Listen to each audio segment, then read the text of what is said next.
దైవ మర్మములు. సహోదరుడు భక్తి సింగ్ గారి అనుభవంలో దేవుడు ఆయనకు బయలుపరిచిన దైవ మర్మములు. జూన్ 13.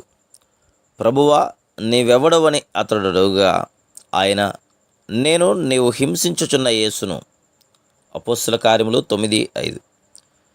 దేవుని వెలుగు నీలో ప్రవేశించినప్పుడు దానిని ఆటంకపరచకుము. మొదట ఈ అనుభవం మనల్ని తగ్గించినదిగా నుండును. సౌలు తన జ్ఞానమును బట్టి, తెలివితేటలను బట్టి చాలా గర్వించుచుండెను. కానీ దేవుని వెలుగును తాను చూసినప్పుడు అతడు నేల మీద పడెను. సౌలు విశ్వాసులను చెరసాలలో వేయించుటకు యాజకుల యొద్ద అధికారమునుంది. ఆ అధికార పత్రములను తీసుకొని దమస్కు మార్గమున త్వరపడిపోచుండెను. కానీ ఆ వెలుగును చూసినప్పుడు అతని అభిప్రాయములను, పత్రములను ఎగిరిపోయాను.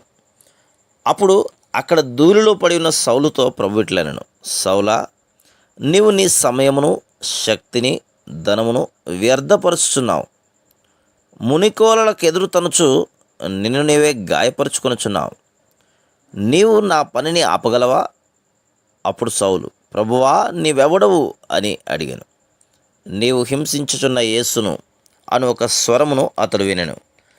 దేవుని వెలుగును చూచి మనల్ని మనం తగ్గించుకొనినప్పుడు మనం ఆయన స్వరమును వినగలుగుదుము.